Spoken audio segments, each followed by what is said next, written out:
responsibility.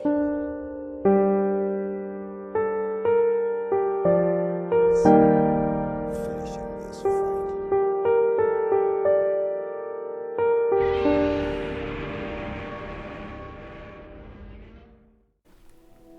Hello everyone, and welcome into the Lore Council. This is Cade, today joined by Keith.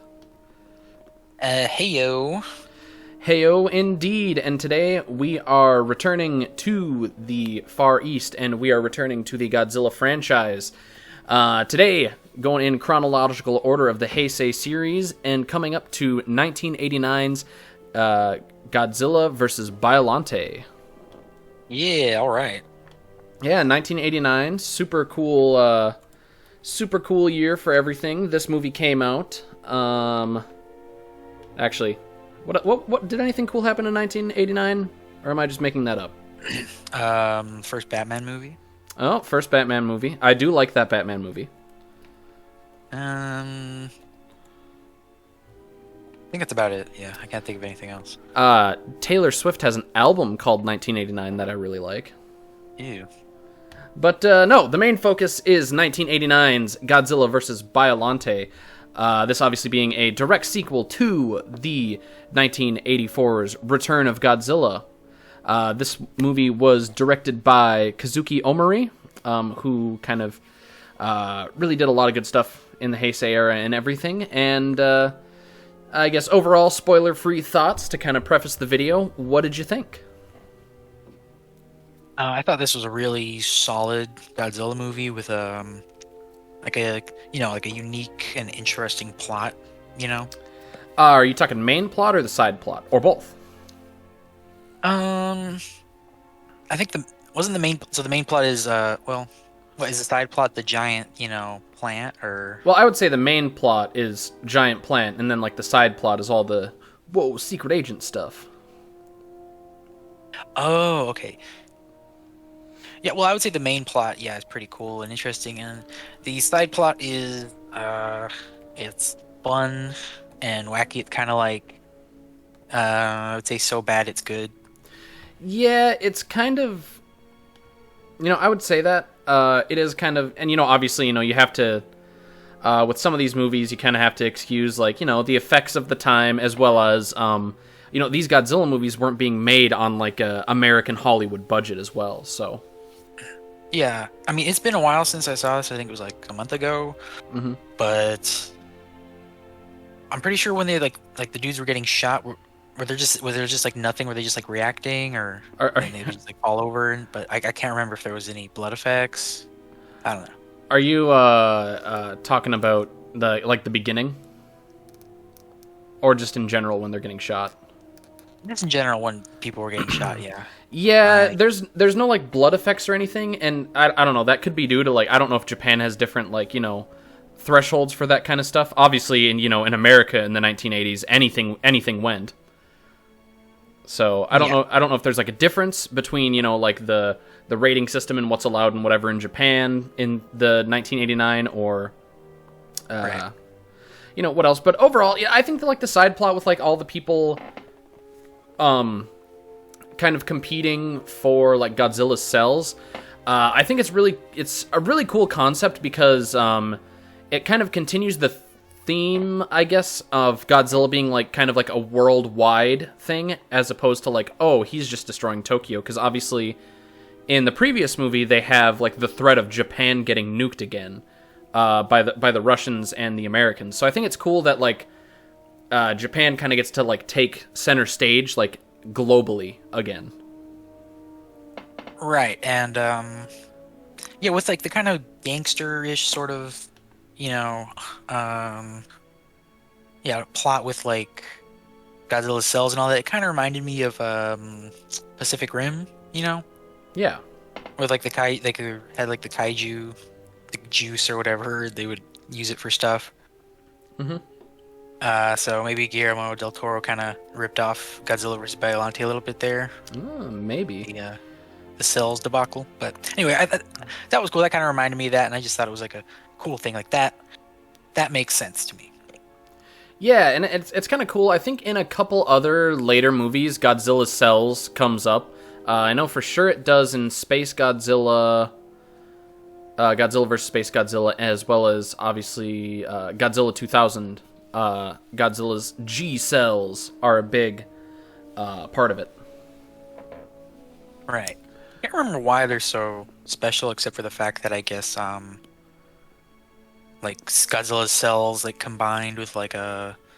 Are we getting into, like, spoiler territory here? Okay, yeah, so I will just issue the general, the blaring alarm of spoiler alert right here, so... Yes. Oh, no, the whole, like, I guess the hook for the plot is, the Godzilla's cells get combined with, like, a plant or something, and, All right, and sorry about that. We had some technical differences there, which is bound to happen when you're recording over Discord, which is just lovely. But no, Keith, you're making a point about the interestingness of Godzilla's cells being combined with a plant / a dude's daughter. Yeah. I was getting to the dude's daughter part. So, like, yeah, they're doing experiments with Godzilla's cells and plants and stuff. And there's, like, an accident, and the cells and the plants and Godzilla and this scientist guy's daughter, she, like, dies, I guess, and she gets, like, combined, sort of, with the plant. Or it's like her soul is in the plant at first, and then this giant freaking, like, basically, like, it looks like a rose starts growing out of nowhere in this, like, lake, I guess. And at first, like, the soul is in there, and it's kind of weird. And there's, like, this psychic little girl who's getting, like, all these, like, images of, like, Godzilla and stuff like that. It's just a very weird way to start a story, but it works. Yeah, it's all really cool. I really like the whole plot. It kind of brings, because I guess, and I don't know if this is a thing, but, like, I guess in the, like, late 80s, around this time, I guess there was, like, a fear, I guess, of, like, bioengineering. So this movie's kind of on the pulse of that, like, kind of a, big fear at the time, which I obviously I didn't know. This is the what's it called? This is like an allegory. This is the allegory for GMOs or something. The horror of GMOs. I mean, I guess in a way, like, yeah, like, I'm kind of, I'm not familiar with it. Obviously, this movie is 6 years before my time, so I was not even a speck in my father's eye when this movie was released. And I doubt my dad really cared much about the process of bioengineering either as well, so, but no, so that's just from what I've read and seen other videos talk about, is that it was kind of like a stand-in. I guess the writer, he was like worried about like bioengineering becoming like a thing, and I guess it kind of makes sense. It's kind of the Godzilla movies tend to be the more serious ones, not like really the Showa era like goofy silly fighting ones, but they kind of keep their like hand on the pulse of like the times and everything. Obviously, the original Godzilla and Godzilla Return of Godzilla, those are really big into the whole anti-nuclear themes. And this one, I guess at the time period, people were worried about bioengineering being like the new big bad like terrorism thing, I guess.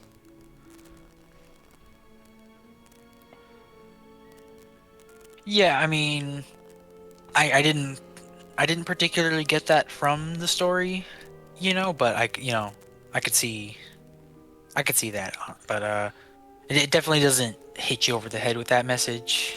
Yeah, it's like Godzilla 1954 does. Yeah, I think it's definitely a bit more like, kind of, if you know, then you know. Obviously, Yeah. I do not know because I was, as I said, not born. So, yeah, definitely, apparently is supposed to be a central theme. Obviously, Biollante is this big monstrosity that's created with bioengineering and everything that's been run amok. And it ends up creating a really cool looking kaiju. Part Godzilla, it starts like calling out to Godzilla, and that's how Godzilla's introduced to the story, right? Yeah, and obviously he escapes from Mount Mihara, which is where he was, imprisoned, I guess. he survives the crucible of the volcano. And yeah, so Godzilla, he ends up blasting out of, getting out of Mount Mihara, and he goes to, according to what I'm reading, because I don't know any of the Japanese, landmarks, it is called Lake Ashi, is kind of the lake that Biollante ends up in. Sure. And then we get a big thing where they some secret agent guys, they plant explosives all around Mount Mihara, and they blackmail Japan, like if you don't right, yeah. if you don't hand us the Godzilla cells, then we're gonna free Godzilla. And they end up the Seradians, which is basically just a stand-in for Saudi Arabia at the time, because obviously Saudi Arabia in the 80s was, I think, a lot, I guess, more relevant on the world stage than it is now in 2021. But again, I'm not familiar with the politics of 1989. But the Seradians, they end up thwarting the attempt, and they get away with the cells. But the explosives are detonated, and Godzilla bursts out, and he it's a really cool thing that once he gets out, he's trying to find a power plant to resupply himself. I don't recall that. No? Oh, well, anyways. We had that, and we get kind of, like you had mentioned, Biollante calls out to Godzilla, and he arrives at the lake and has a cool kaiju fight with Biollante, who tries to first things first, Godzilla looks way better. This, I think, is definitely I would say, this kind of era, after Return of Godzilla, I would say, this design moving forward, I would say is, Godzilla's, most iconic design. At least for me, it's definitely what I think whenever I see Godzilla. Yeah, it's the classic Godzilla design, yeah.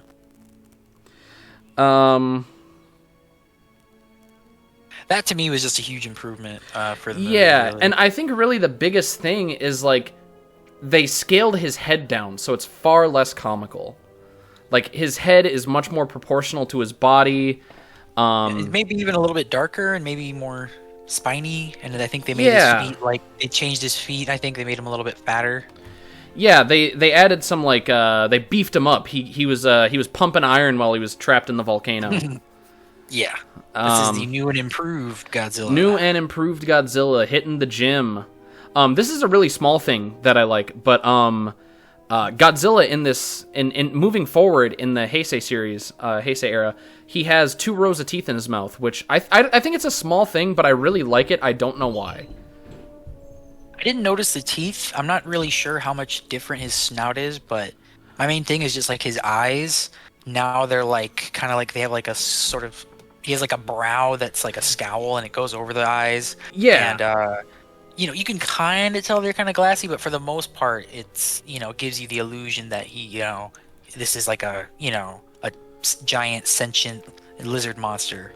Yeah, because like we had mentioned in our Return of Godzilla review, which you should watch if you haven't, Godzilla, his face just looked really derpy. His head was too big, his brow had a weird slope to it that made him look just like I said, just very derpy. Godzilla the giant toy. Yeah, pretty much. I mean, and then just like I said, moving forward, the Biogoji suit is what this one is called. It just looks really cool. It's iconic, and funny enough, moving forward, they end up just improving the design throughout the Heisei era. It just gets better and better and better moving forward. This is definitely the perfect step they could have taken. I think even just scaling down the head and like kind of reshaping his brow, I think really helped a lot. Because I think overall, like his snout it's like pretty similar, pretty similar shape, but like with the head being scaled down, he doesn't have like this giant alien head, and yeah, he just looks really cool. Yeah, and they kept the or they carried over the his like moving tail from the last movie, which I thought looked really good. Yeah, and it just looks even better here. Yeah, so yeah, just the effects for it were pretty good. If you're looking closely, obviously, it's like it's a guy in a suit, but I mean, it looks pretty dang good.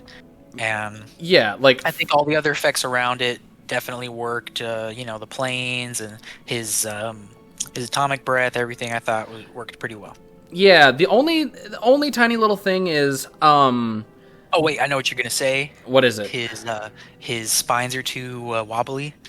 No, that doesn't bother me at all. Actually, like it's just something that like if you're watching Man in Suit Godzilla, you're gonna see some like spine movement. It's I wish they were a little bit more stiff and in place and not. Yeah, they definitely look better, but I mean, obviously, they're working with what they could at the time. So, Yeah. But his roar in Return of Godzilla is awesome, and then it's a little higher pitched in this one, and I don't think it sounds quite as good. But they kind of. I did not notice that. Oh, it's like a dumb thing. I always notice the Godzilla roars. I think I like the music in this one better. You heard the classic Godzilla theme a few good times, and it was like they really got it in there, Yeah, no, it's awesome, and I think just the whole Godzilla reveal and everything, I think it works really, really good in this, and they definitely do not rush to get Godzilla out. I'm not sure if like Biollante had its own theme, or if there's like softer music with it or something, but I think she does have her own theme. But anyways, we get Godzilla. Well, we get the namesake of the movie. We get Godzilla fighting Biollante, and it's a really cool fight. It's definitely more kind of vicious. Like she like impales like Godzilla's like his hand, his claw hand, whatever, impales that. She wraps him up with like tendrils and stuff. It's really cool. Oh yeah, the plant effects looked really good. Yeah, and that's the thing we definitely have to mention. Biollante, I think, looks really, really good because apparently, like the whole thing, it's all it's most of it I think is on strings. I don't know if it's like an actual suit or. So kind of just like more like part puppet maybe. Yeah, it's I guess kind of like a Jabba the Hutt kind of thing. Yeah. But no, it looks really awesome. The effects for everything, like I really like just like going with making it look like a rose pretty much, and then kind of like combining, like almost like combining Godzilla with like a rose, and it's just really cool and interesting take. And then just the way it works with the story, just I think just works really well, because it's part Godzilla, and like Godzilla's like drawn to it and stuff. That works. I guess the only thing is at the end with the final fight. I was expecting, I think an extra transformation for Biollante. I don't know why. And I was kind of disappointed. I was like, oh, I thought there was maybe another transformation that was going to happen. But yeah, because there's only the two. There's like the big rose and then the big mouth rose. Yeah, I thought there was something else after that. Nope, but this is the first ever time Godzilla is attempted to be eaten. And I guess originally... I don't recall that. What happened? They try to, like, eat him. She tries to eat him a little bit. Sounds kind of familiar. Yeah, sure. I'll believe it. But yeah, so they have a big fight and everything, and then we get, basically, Godzilla wins, of course, because, of course Godzilla wins. It's Godzilla's movie. And, however, Biollante kind of breaks into spores and flies into space. Sure. Yeah, and that's... Does Godzilla, just kind of just walk back into the ocean, or what happens? Yeah, from there, well, because we have the other stuff with the the new Super X that can now reflect Godzilla. Because they come up with the anti-nuclear bacteria. Because after Godzilla wins, the psychic, Miki Saigasa, she is able to use her psychic powers to divert Godzilla towards Osaka, rather than a power plant in a Japanese city that I wouldn't be able to pronounce. Okay. And then, Yeah, I think I remember the Super X too.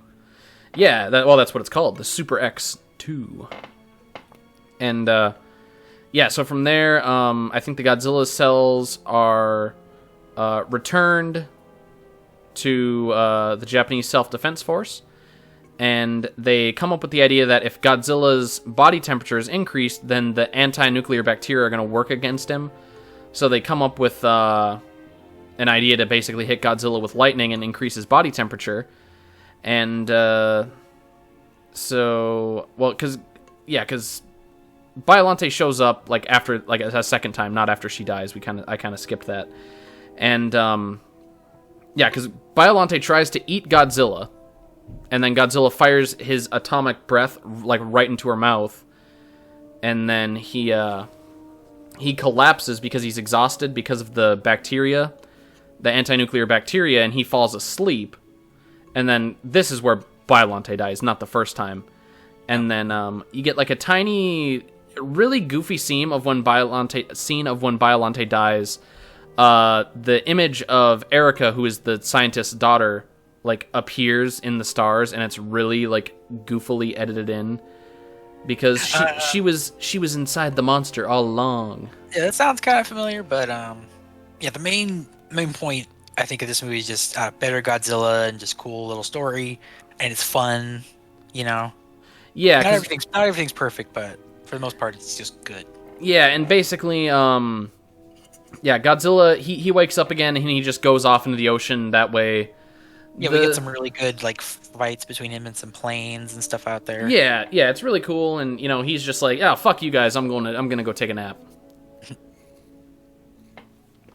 And that's basically, we kind of decided let's get to the or wait, what are you gonna say? Oh, I was just gonna say, obviously, if you've watched this far, you'll realize that we've kind of changed the way that we've kind of done our review this time.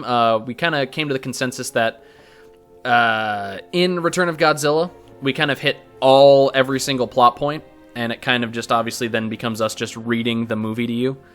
So we decided this time we were going to keep it a bit shorter, a bit more concise, just give our thoughts on the big plot points and everything, so that way you can kind of go into the movie and, watch it a little more, as opposed to having us just read you the movie for an hour. But yeah, so from there, Keith, you are right. I was going to say we should give our final thoughts and our rating and all that good stuff.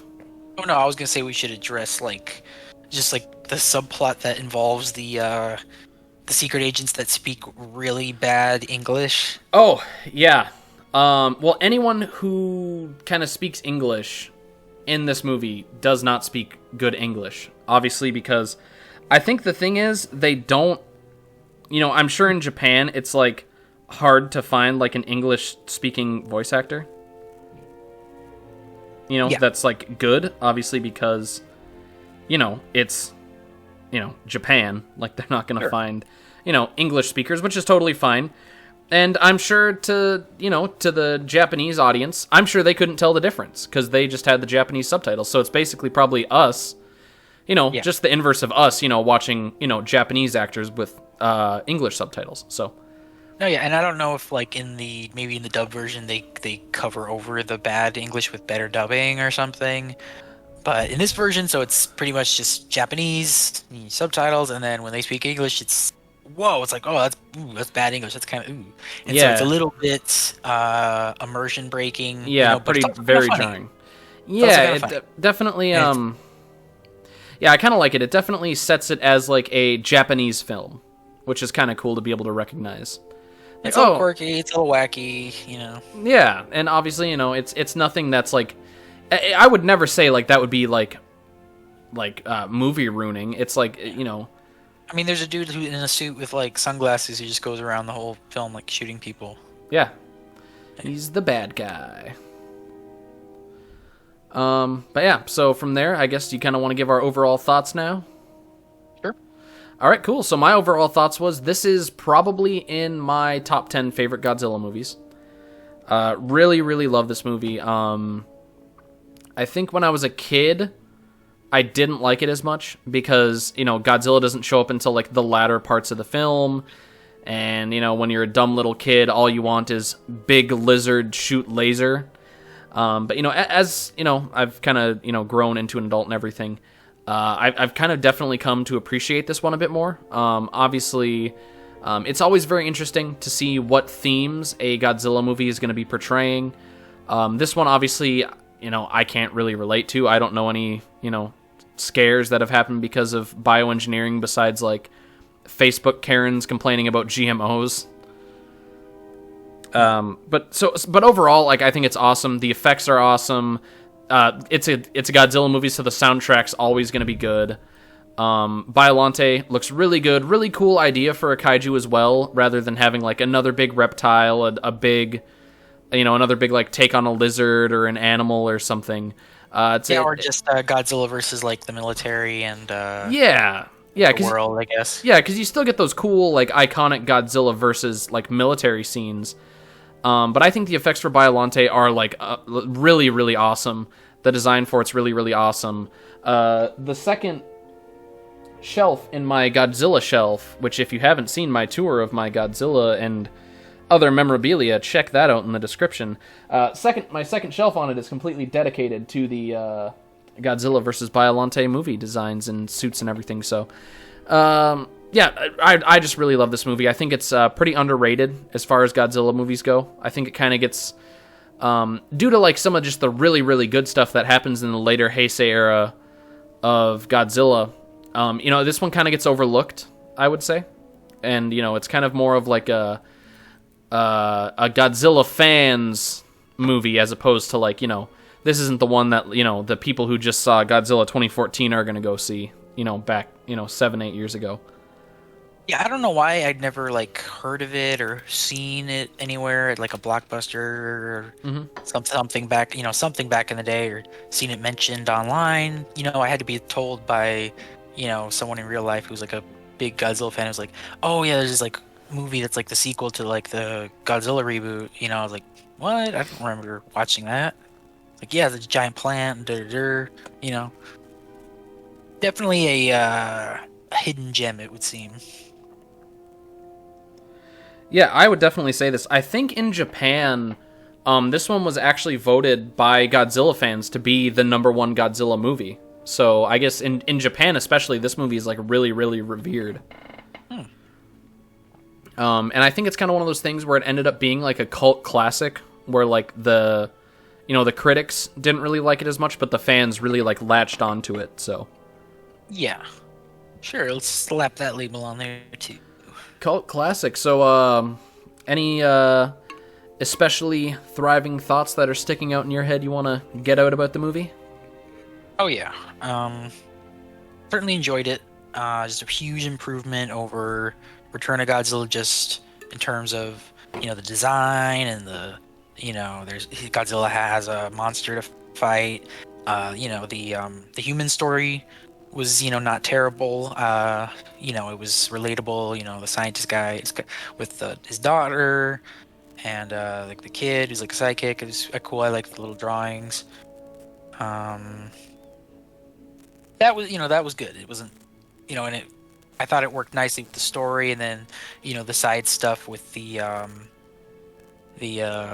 bad English speaking hitman was fun, and like the this like corporate corporate Japanese dude who wants like the Godzilla cells, and yeah, just everything pretty good. I guess I felt a little disappointed by the final fight. I wanted maybe just a bit more from the final fight. I guess it could have used a bit more, like maybe another transformation out of Biollante. Yeah, I'm gonna have to respectfully disagree. I really like the kaiju fights in this. I think they work really well, and I kind of like that they don't overstay their welcome.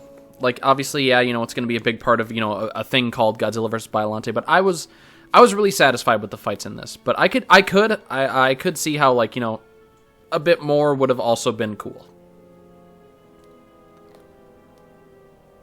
Yeah, I'm definitely gonna have to rewatch this one, because I definitely want to watch it again. Yeah, definitely. Yeah, I know in the States it is pretty hard to find. Keith and I totally used reputable means of watching this one. Definitely very reputable. Yeah.